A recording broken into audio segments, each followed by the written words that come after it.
मेरा नाम है हरिया, मैं काम करता हूँ बहुत बढ़िया, खाता हूँ खाना और रोज गाता हूँ गाना। अरे यार, आज तो बहुत देर हो गई। इस खतरनाक जंगल को देखकर तो मेरे हाथ पैर ठंडे हो गए हैं।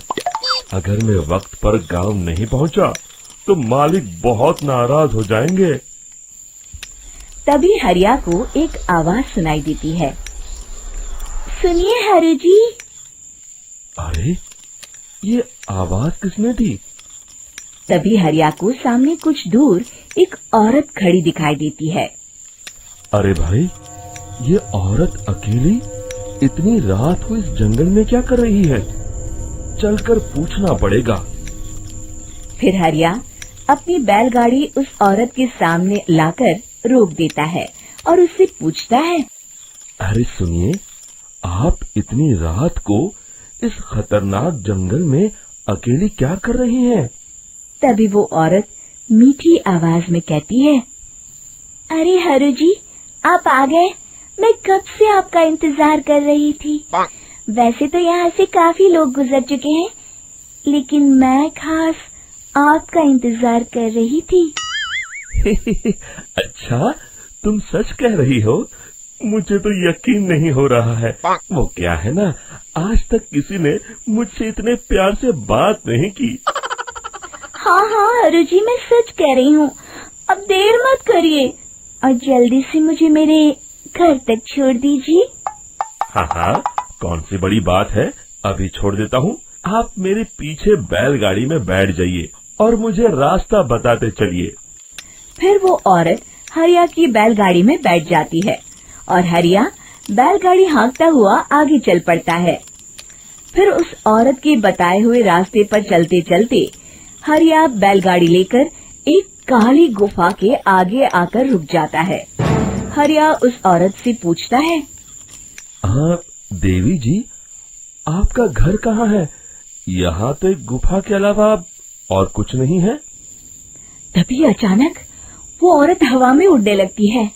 देखते ही देखते उसका सुंदर रूप एक डरावनी चुड़ैल में बदल जाता है और वो जोर जोर से हंसती है। अरे तू तो एक नंबर का बेवकूफ निकला।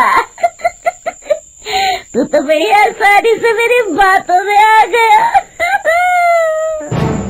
अरे मर गया रे, ये तो एक चुड़ैल है। हे भगवान बचा ले, ये तो बड़ी डरावनी दिखाई दे रही है। और फिर अगले ही पल हरिया की बैलगाड़ी में रखा सारा सामान हवा में उड़ता हुआ उस काली गुफा के अंदर चला जाता है और वो चुड़ैल भी उस गुफा के अंदर जाकर कहीं गायब हो जाती है। हरिया ये नजारा देख बुरी तरह घबरा और परेशान हो जाता है। अरे, ये चुड़ैल तो मेरा सारा सामान लेकर गुफा में गायब हो गई। अब क्या होगा? अगर मैं गांव खाली हाथ गया तो मालिक मेरी अच्छी खबर लेंगे। मेरी इस बात का कोई यकीन भी नहीं करेगा। फिर आखिर वही हुआ। हरिया के मालिक चंपक सेठ को हरिया की किसी भी बात पर रत्ती भर भी यकीन नहीं हुआ। चंपक सेठ को लगा हरिया झूठ बोल रहा है और उसने ही लालच में आकर सारा सामान हड़प कर लिया है। फिर हरिया को बेईमान समझकर चंपक सेठ उसे काम से निकाल देता है। अगले दिन अपनी दुकान में परेशान बैठा चंपक सेठ गुस्से में बड़बड़ाता है। अरे, दुकान में तो सामान बिल्कुल भी नहीं है। अब मुझे ही शहर जाकर सामान लाना होगा। फिर वो अपनी बैलगाड़ी लेकर शहर चला जाता है। शहर से सामान लेकर जब चंपक सेठ वापस गांव लौट रहा होता है, तभी उसे एक आवाज सुनाई देती है। चंपक जी, ओ चंपक जी। अरे, ये तो कोई मेरा नाम लेकर मुझे पुकार रहा है। फिर उस रास्ते में वही औरत खड़ी दिखाई देती है। फिर क्या था, हरिया की तरह चंपक सेठ भी उस औरत के पास अपनी बैलगाड़ी लेकर जाता है और वो भी उसकी चिकनी चुपड़ी बातों के मुंह जाल में फंस जाता है। फिर चुड़ैल उसे भी अपनी गुफा तक ले जाती है और उसका सारा सामान लेकर गुफा में गायब हो जाती है। बेचारा चंपक सेठ लाचार होकर खाली हाथ गांव लौट आता है। फिर ये उस जंगल में रोज की बात हो जाती है। जो कोई भी शहर से कुछ लेकर गांव की तरफ लौटता, वो चुड़ैल उसे बेवकूफ बनाकर उसका सारा सामान लेकर गुफा में गायब हो जाती।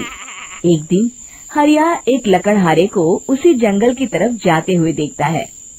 फिर हरिया उसे रोकते हुए कहता है, अरे भाई, क्यों अपनी मौत को दावत दे रहे हो? मेरी बात मानो, आगे जंगल में मत जाओ, वहाँ एक बड़ी भयानक चुड़ैल रहती है। लकड़हारा हरिया की बातों को नजरअंदाज करते हुए कहता है, अरे भाई, मुझे पहले ही बहुत देर हो चुकी है, मुझे जाने दो भाई। शाम तक लकड़ियाँ काट कर शहर के बाजार में बेचना है। तुम अपनी ये कहानी किसी फुर्सत में बैठे इंसान को सुनाओ, मैं तो चला। इतना कहकर लकड़हारा वहाँ से आगे जंगल की तरफ चला जाता है। फिर अगले दिन गांव के मुखिया के घर के बाहर बहुत सारे लोग जमा हो जाते हैं। तभी हाथ में कुल्हाड़ी लिए खड़ा लकड़हारा कहता है, अरे मुखिया जी, अब आप ही हमें बचाइए उस जंगल वाली चुड़ैल से। हमारा सारा काम तो शहर से ही होता है। अरे मुखिया जी, उस चुड़ैल की वजह से तो मैं पूरी तरह बर्बाद हो गया हूँ। हम सबको मिलकर उस चुड़ैल का कोई इलाज करना पड़ेगा। तभी भीड़ में खड़ा वीरा कहता है, आप लोग चिंता मत करिए, कल से वो चुड़ैल किसी को नहीं लूट पाएगी। मेरे पास एक बहुत अच्छी तरकीब है। तभी चंपक सेठ उसका मजाक उड़ाते हुए कहता है, अरे तेरा नाम वीरा है तो क्या हुआ? तूने अभी उस चुड़ैल को देखा नहीं है? जाकर अपना काम कर, बड़ा आया। तब मुखिया जी कहते हैं, नहीं चंपक सेठ, मुझे लगता है हमें इस लड़के को एक मौका देना चाहिए।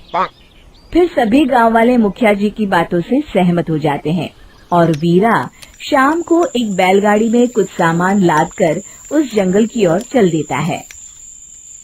वीरा, ओ वीरा, कहाँ जा रहा है? तभी वीरा मुड़ के देखता है, वही चुड़ैल एक औरत के रूप में खड़ी है। अरे बहन जी, मैं आपको ही ढूंढ रहा था। देखिए, मैं आपके लिए क्या लाया हूँ। है? अरे वाह, तो खुद मेरे लिए इतना सामान लाया है। तू ही अकेला गांव में समझदार है। जरा देखो, मैं भी खोल के, बड़े भूख लगी है। जैसे ही चुड़ैल उस सामान पर से कपड़ा हटाती है, एक भगवान शिव की तेज रोशनी उसके अंदर मूर्ति से निकलती है और चुड़ैल अपने असली रूप में आकर जलने लगती है। अरे मैं जल रही हूँ, बचाओ!